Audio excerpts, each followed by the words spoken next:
하나님 말씀입니다. 디모데전서 3장 8절부터 13절까지입니다.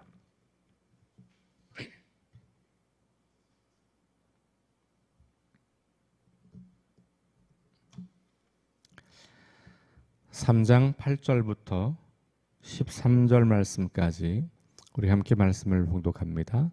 이와 같이 집사들도 정중하고 일구이언을 하지 아니하고 술에 인박히지 아니하고 더러운 일을 탐하지 아니하고 깨끗한 양심의 믿음의 비밀을 가진 자라야 할지니, 이에 이 사람들을 먼저 시험하여 보고 그 후에 책망할 것이 없으면 집사의 직분을 맡게 할 것이요, 여자들도 이와 같이 정숙하고 모함하지 아니하며 절제하며 모든 일에 충성된 자라야 할지니라.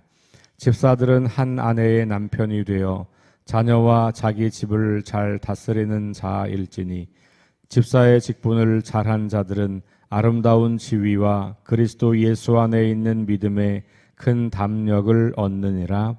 아멘. 네, 어제는 감독에 관한 이야기였다면 오늘은 집사에 관한 이야기인데, 사실 내용을 읽어보면 그렇게 큰 차이가 나지 않습니다. 그러니까 감독과 집사의 자격이 엄청나게 많은 차이가 있지 않다.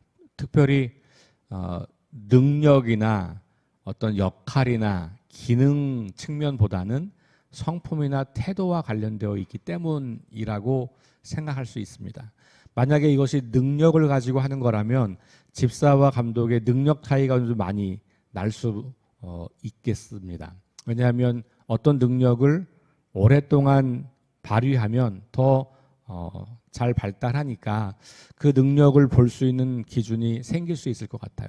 그런데 감독이나 집사에게 있어서 능력이나 어떤 기능과 역할보다는 도덕적 성품 혹은 태도와 관련되어 있는 것이기 때문에 이것이 세월이 오래 지난다고 해서 물론 더 깊어지긴 하겠습니다만 그걸 측정할 수 있는 기준이 그렇게 마땅하지 않죠. 그러니까 품성과 태도는 조금씩 자라는 것임에 분명하지만 처음부터 그런 것들은 우리 삶의 기본처럼 남아 있어야 하는 것이기도 하기 때문에 이것이 능력처럼 차이가 이렇게 두드러지게 나서 평가할 수 있는 그런 객관적 기준이 없는 것 같습니다. 초대교회에서의 리더십은, 지도력은 능력이라기보다는 성품에 가까웠다라는 것을 보고, 또 제가 주일날 말씀드린 것처럼 원래 리더십이라고 하는 분야가 학문으로 발전하게 될 때 초기의 리더십은 성품의 리더십이었다는 거죠. 그러나 사회가 점점 복잡해지고 전문화되고 그리고 산업화되면서 생산성과 효율성을 극대화하다 보니까 능력과 역할과 기능이 중요해진 거예요. 그렇게 되면서 사람을 보지 않고 능력을 보기 시작한 거죠. 그러니까 좋은 사람이 좋은 리더가 되는 시대여서 사람은 좀 나빠도 능력이 있으면 돼. 그 능력주의로 사람을 평가하기 시작한 거죠. 그러면서 사람의 성품과 태도가 중요해지지 않고 그 사람이 어떤 능력을 발휘할 수 있느냐, 특별히 조직을 위해서 어떻게 능력 발휘를 할 수 있느냐라고 하는 것이 중요한 리더십의 요소가 되었죠. 그렇게 하다 보니 또 사람들은 그래도 사람이 좋아야 하는 거 아닌가라는 질문들을 계속 갖게 되는 거고, 사람이 사기가 떨어지면 조직에서 일을 하지 못한다고 하는 사실도 발견하게 되고, 그러면서 결국 리더는 사람들의 사기를 잘 올려주면서 사람들의 복지에 관심도 가지면서, 다시 말하면 사람들을 잘 돕는 그 성품과 관련된 것, 물론 이제 기업은 그걸 성품으로 하기보다는 돈으로 하는 거죠. 그런데 어쨌든 그런 것 과정 속에서 성품이 좋은 리더들이 그런 일들을 자연스럽게 더 잘하게 되는 것을 보게 되고 진심 어린 마음으로 그런 걸 하게 되는 거죠. 그러니 현대의 리더십의 변화도 실은 다시 성경적 가르침인 성품과 태도로 돌아가고 있는 것을 볼 수 있습니다. 자, 오늘 보는 이 집사와 관련된 이야기에서 사실 감독과 그렇게 큰 차이가 없기 때문에 핵심은 비슷해요. 절제하는 것, 단정한 것, 규모 있는 것, 뭐 이런 거예요. 그러니까 내가 나를 잘 절제하고 통제하고 규모 있는 삶을 이끌어 갈 수 있는 사람. 삶의 태도와 관련되어 있는 것이죠. 그리고 깨끗한 양심과 믿음의 비밀을 가진 사람. 9절 말씀 보면 그런 말이 나와요. 깨끗한 양심의 믿음의 비밀을 가진 자. 저는 이 말씀이 굉장히 중요하다고 봐요. 왜냐하면 두 가지를 강조하는 것인데 하나는 일상의 삶을 강조하는 거고 하나는 우리 기독교의 신앙, 진리, 복음, 믿음 이런 걸 강조하는 거예요. 그러니까 전통적인 언어로 보면 믿음과 행위 이렇게 볼 수 있는 거고 세상과 교회 이렇게 볼 수도 있는 거고 영적인 것과 세상적인 것 이렇게 나눌 수도 있는 것이에요. 이걸 이렇게 나누는 것 자체가 실은 문제가 되는 겁니다. 영적인 것과 세상적인 것이 따로 있는 게 아니다 라고 우리가 이해하는 것이 굉장히 중요한 이해인 거예요. 그러니까 깨끗한 양심은 일반적으로 사람들에게 요구되는 정직하고 선하고 뭐 이런 거라면 믿음의 비밀을 가진 자는 뭔가 좀 영적이고 특별한 거 이렇게 생각하기가 쉽단 말이에요. 그런데 이 두 가지를 그렇게 떼어내서 분리하는 게 아니라 통합적으로 본다는 거예요. 그러니까 지도자, 집사의 자격은 깨끗한 양심을 가지고 있고 그 위에 믿음을 가지고 있는. 그래서 이렇게 표현하죠. 깨끗한 양심에 믿음의 비밀을 가진 자. 이렇게 말하는 거죠. 이 두 가지를 떼어놓을 수 없다는 거예요. 그런데 전통적으로 우리는 믿음이 좋으면 이 뒤 앞에 거는 별로 중요하지 않게 여겼던 거예요. 근데 그 믿음도 뭐냐 하면 종교 활동을 열심히 하는 것이었죠. 그러니까 이것이 완전히 이분법적으로 나누어 놓은 기독교 이해입니다. 근데 그것은 헬라 철학에서 온 거예요. 기독교의 본질이 아니에요. 헬라 철학은 철저하게 몸과 영을 구분하고 몸은 더러운 것, 나쁜 것, 영은 좋은 것, 선한 것 이렇게 보았던 거고 이 초대교회가 이 헬라 철학의 중심지에서부터 계속 발달했기 때문에 그들과 대화하고 변론하고 싸우고 그러면서 발전해 왔기 때문에 그 영향을 받았던 거예요. 그래서 왜냐하면 그들에게 복음을 설명하려면 그들의 언어를 쓰게 되어 있거든요. 근데 그 언어를 쓰지만 우리는 다른 맥락으로 혹은 다른 관점으로 써야 되는데 그것이 언어가 같다 보니까 같게 여겨지는 것이죠. 그런 것이 굉장히 많아요. 그러니까 바울도 헬라 철학의 용어를 굉장히 많이 썼거든요. 그러다 보니까 그런 것들이 마치 기독교인 것처럼 본질인 것처럼 그렇게 생각이 되기가 쉬운데 그게 우리가 넘어서야 할 굉장히 중요한 요소다라고 하는 거예요. 교회와 세상을 극단적으로 분리시켜 놓고 여기는 망할 곳이고 여기는 구원받은 곳이고 이게 이제 교회를 방주로 이해할 때 그렇게 보는 겁니다. 제가 어렸을 때 설교를 들었을 때 교회는 방주다, 구원의 방주다 그런 설교 되게 많이 들었거든요.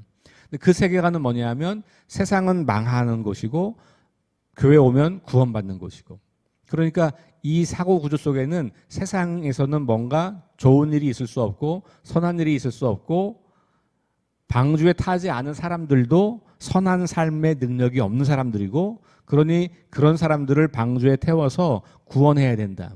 그러니까 세상은 버리고 방주로 이렇게 되는 거죠. 그러니까 이게 극단적 이원론인 거예요. 그러니까 세상을 버리고 방주로 오는 게 아니라 하나님께서 방주를 만드신 이유는 뭐예요? 이 세상을 구원하시려고 하는 거잖아요. 그렇죠? 이 망하는 게 없는 건 아니지만 목적은 망하는 게 목적이 아니라 구원. 그러니까 방주는 방주 자체의 목적이 아니라 이 땅에서 구원하여서 다시 이 땅을 회복할 사람들을 태운 거란 말이에요. 그리고 그런 다시 세상을 시작하기 위한 짐승들, 생명새들을 실은 거잖아요. 그러니까 우리가 근데 이것을 궁극적 목적이라고 생각하는 거예요. 극단적으로 나눠 놓기 때문에. 그러니까 교회의 역할은 세상으로부터 사람을 구원하는 것, 이 틀린 말은 아니잖아요.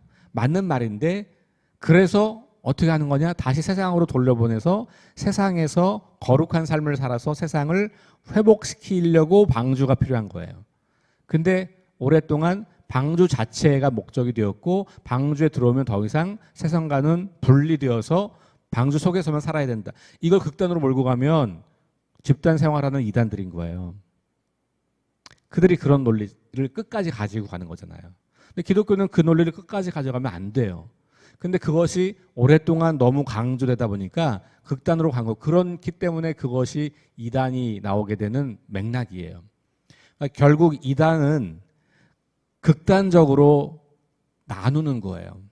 물론 성경은 굉장히 극단적인 이분법의 표현을 많이 사용하죠. 빛과 그림자, 그죠? 죽음과 생명, 어둠과 빛, 이렇게 하기 때문에 진리냐 비진리 이렇게 하기 때문에 사실은 굉장히 이원론적인 구조가 분명하긴 하지만 그렇다고 해서 이것이 우리가 살아있는 이 세상 속에서 이걸 극단적으로 나누어서 한쪽에만 모여 살게 하는 것은 아니다라고 하는 것을 기억할 필요가 있죠. 그러니까 깨끗한 양심을 가지고 다시 말하면 일반적인 도덕적 성품 위에 그 위에 믿음의 비밀을 가지는 사람.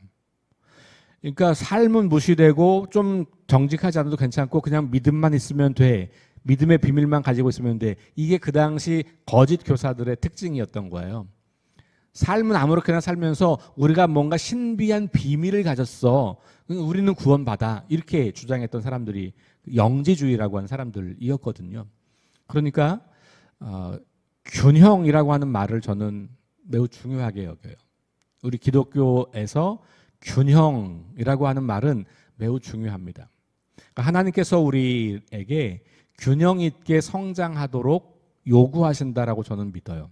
성경은 우리의 삶을 균형 있는 삶으로 이어가도록 돕는다고 믿어요. 근데 그 균형이라는 게 뭐냐 하면 하나님과의 관계, 이웃과의 관계가 잘 되는 거죠. 그러니까 성경의 요약이라고 할 수 있는 말씀은 하나님 사랑, 이웃 사랑 이거거든요. 그러니까 성경에 여러 가지 이야기들이 있는데 때로는 서로 갈등하는 듯한 이야기들도 있어요. 그렇단 말이에요. 원수를 사랑하라는 말씀도 있는데 또 막 이렇게 구약성을 읽어보면 하나님께서 막 이 죄 지은 사람들을 막 심판하는 얘기도 많잖아요. 그러니까 사람들이 헷갈리는 거예요. 그러면 그렇게 극단적으로 대립되어 보이는 혹은 서로 다른 듯한 이야기들을 어떻게 해석해야 되냐? 그러면 성경의 본령이 뭐냐? 성경 전체에 흐르고 있는 핵심 메시지가 뭐냐를 보고 그것의 기준 삼아 해석을 해야 되는 거죠. 근데 그게 뭐냐면 하나님을 사랑하고 이웃을 사랑하는 거예요. 그게 균형인 거예요. 우리 그리스도인들의 삶은, 특별히 그리스도인들의 리더십은 균형 있는 성장을 이룬 사람에게 주어지는 겁니다. 직장과 세상에서는 정직하지 않은데 교회는 열심히 일을 해서 교회에서 리더가 된다? 잘못된 것이죠. 그러니까 직장과 이 세상에서도 가정에서도 건강한 삶을 살아가는 사람이 믿음의 비밀을 가지고 교회 안에서도 건강하게 사람들을 세울 수 있다는 거죠. 왜냐하면 우리의 삶의 자리는 교회가 아니라 세상이기 때문에 그래요. 그러니까 다시 말씀드리지만 교회는 교회 자체가 목적이 아니고 이 교회에서 예배하고 말씀을 공부하고 교제하고 사랑을 나누는 걸 통해서 세상에서 그리스도인으로 살게 하기 위한 거거든요. 그러니까 방주로 이해하면 방주 홍수 시대에만 존재하는 게 아니라 홍수가 끝나고 다시 이 세상을 회복하기 위한 목적을 가지고 있는 건데 이 목적은 자꾸 뒤로만 미루고 우리는 이 안에만 머물러 있으려고 하는 생각을 자꾸 하고 있는 거예요. 더군다나 거기에 어떤 생각까지 있냐면 세상에서는 하나님의 일을 못해. 교회에서 하는 일이 하나님의 일. 세상에서 하나님이 일하지 않으셔. 교회에서만 일하셔. 라고 하는 극단적 사고가 우리에게 여전히 남아있다는 거죠. 그런 맥락에서 보면 여기 깨끗한 양심의 믿음의 비밀을 가진 자라고 하는 표현은 굉장히 중요하다라고 볼 수 있어요. 그러니까 가정에서도 잘 다스리는 남편이 교회에서도 좋은 지도자가 될 수 있다라고 하는 말을 하는 거고, 그 다음에 어제 감독의 이야기로 보면 외인들에게도 선한 증거를 얻는 사람이라야 한다라고 하는 표현이 바로 그런 말씀들이에요. 근데 재미있는 것은 집사라는 단어예요. 우리가 집사라고 하니까 사실은 잘 모르지만 여러분 중세 영화 같은 거 보면 집에 집사들이 있죠. 그 집사들이 누구예요? 하인들이에요. 하인들. 그러니까 집사는 하인이라는 말이에요. 그러니까 성경에서 집사라고 번역하는 말이 하인이라고 번역되는 말이에요. 같은 단어예요. 그러니까 같은 말인데 이게 세상 질서에서는 하인, 노예, 종으로 번역되는 거고, 이게 교회 제도 안에서는 집사로 번역되는 거예요. 그러면 근데 그게 우리말로는 다른 말이지만 헬라어로는 같은 단어인 거예요. 같은 단어라는 말은 본질이 같다는 거죠. 뭡니까? 섬기는 것, 내가 주인이 아닌 것, 이런 거예요. 그러니까 교회 리더십의 아주 중요한 요소는 누가 주인이냐예요. 내가 주인이냐, 하나님이 주인이냐. 나는 주인이 아니고 하나님의 종이다. 감독도 사실은 마찬가지인 거죠. 왜냐하면 종들 중에서 감독이 되는 거니까. 그러니까 교회 리더십에서 아주 핵심은 하나님과의 관계가 정확해야 돼요. 내가 나를 주인으로 생각하고 교회의 주인, 모임의 주인, 뭐 어떤 속회나 아니면 선교회나 뭐 여기에 내가 우두머리 이렇게 생각하는 순간 우리는 교회의 질서를 무너뜨리는 사람이 되는 겁니다. 목회자도 똑같단 말이에요. 무너지는 목회자들의 특징은 교회를 자기 거라고 생각하는 사람들이거든요. 자기 거라고 생각하니까 물려주기도 하는 거예요. 교회가 자기 게 될 수 없단 말이에요. 교회는 자기 게 아니고 하나님의 거죠. 그러니까 목회자도 교회의 그 어떤 누구도 교회의 주인일 수 없다. 사실 이제 이게 돌아오는 주일 설교예요.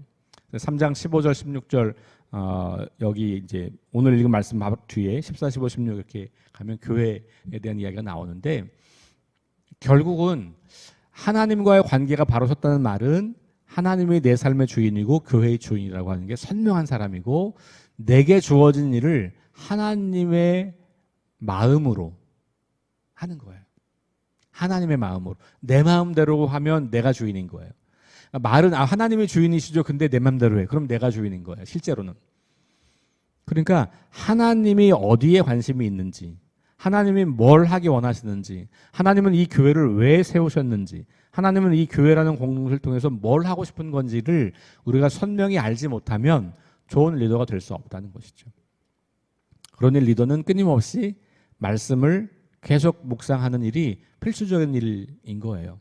기도하고 말씀을 묵상하고 하나님으로부터 오는 지혜를 구하고, 내 생각, 내 뜻, 세상의 방식, 세상의 기준, 이게 아니고 하나님께서 생각하고 원하시는 것을 구현하는 그런 종이 되는 것이죠. 그래서 집사라고 하는 이 직분, 뭐 감독이라고 하는 이 직분이 계급이 아니라는 거예요. 근데 오늘 우리 현대 한국교회에서는 이게 계급이 됐기 때문에 문제거든요. 목사, 장로, 집사 계급이 아니에요. 누가 더 잘 섬기는 종이 되냐. 사실은 집사보다는 장로보다는 목사가 더 섬기는 사람이어야 하는 것이 맞는 것이죠. 더 잘 섬기는 사람. 섬기는 사람 중에 더 잘 섬기는 사람이 그 중에 대표가 되는 거잖아요.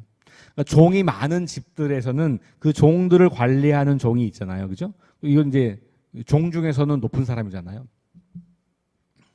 마치 그런 것처럼 우리들이 이 땅을 살아가면서 특별히 믿음 안에 살아가는 사람들로서 교회 안에서 집사 혹은 리더라고 하는 직분을 감당할 때 우리는 하나님을 주인으로 고백하면서 깨끗한 양심의 믿음의 비밀을 함께 가지는 다시 말하면 이 세상에서도 선한 증거를 얻을 뿐만 아니라 교회 안에서도 바른 믿음을 잘 가르치고 그것을 본을 보이고 하나님께서 행하시려고 하는 일이 무엇인지를 선명하게 깨달으면서 그것으로 하나님이 세우시는 교회를 내가 옆에서 거들어서 하나님이 세우시도록 하는 역할을 하는 것이죠.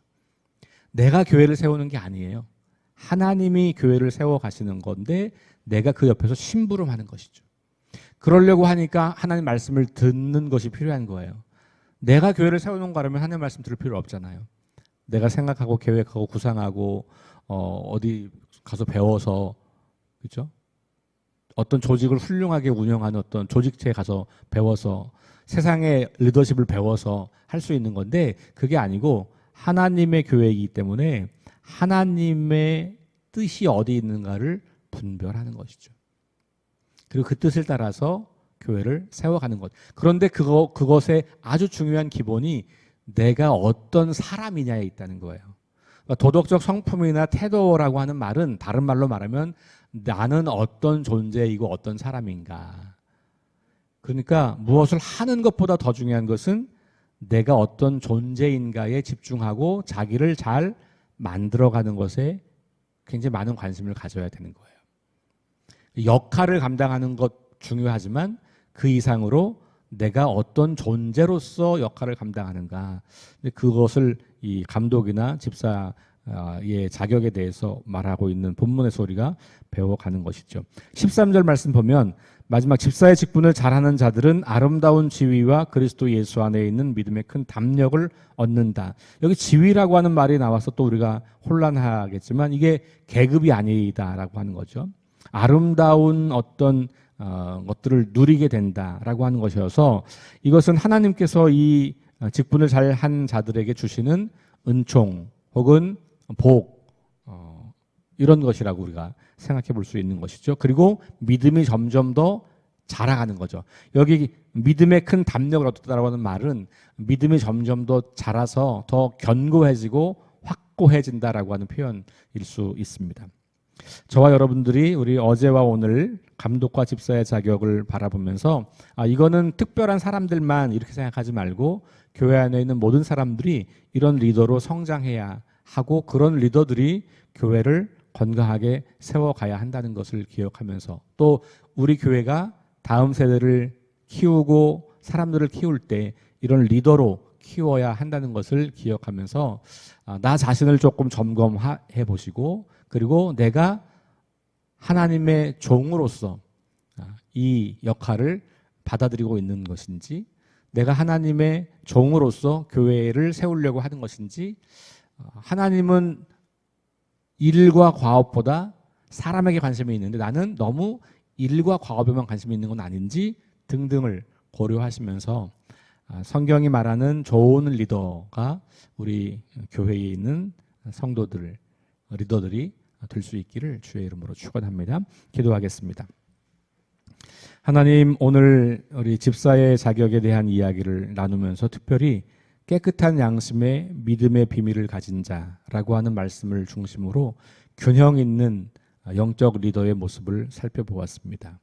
오랫동안 우리는 극단적 이원론의 영향을 받아서 자꾸만 세상에서 삶은 외면하고 교회 안에서 뭔가 열심히 행하는 것이 마치 영적인 것이고 교회에 좋은 리더라는 생각을 많이 해왔던 것 같습니다. 그러나 말씀을 통하여서 우리는 우리가 이 땅을 살아가는 동안에 교회와 세상에서의 삶이 일치되고 다르지 않고 그리고 교회에서도 세상에서도 좋은 사람, 좋은 성품, 좋은 태도를 가지고 있는 사람이 리더가 되어야 한다는 것을 우리가 보았습니다. 그 위에 진리의 말씀을 잘 알아서 그 말씀을 가르치고 그 말씀으로 사람들을 세우는 역할, 특별히 하나님의 종으로서 하나님의 심부름꾼으로서 내가 원하는 것이 아니라 하나님이 원하시는 교회를 세워가는 일이 우리가 해야 하는 일임을 깨닫게 하시니 감사합니다. 우리 석교교회 안에 그러한 리더들이 계속해서 자라나고 성장하고 그런 리더들이 우리 교회를 세워가는 건강한 교회가 될 수 있도록 인도해 주시고 우리 자신이 그런 리더가 되어 갈 수 있도록 함께하여 주옵소서. 예수님 이름으로 기도합니다. 아멘. 우리 함께 합심해서 기도합니다. 기도 제목 우리 매일 기도하는 제목이죠. 6가지 기도 제목. 성령의 능력으로 하나님 나라를 증언하고 살아내게 하소서. 하나님 말씀이 기준이 되게 하소서. 질병, 전쟁, 자연재해, 가난, 억압으로 고통당하는 사람들을 치유하여 주소서. 거룩한 습관을 형성하여 균형 있는 성장을 이루게 하소서. 다음 세대에게 하나님 나라 복음을 전수하게 하소서. 창조주소 회복을 위해서 힘쓰게 하소서. 우리 함께 합심해서 기도하겠습니다.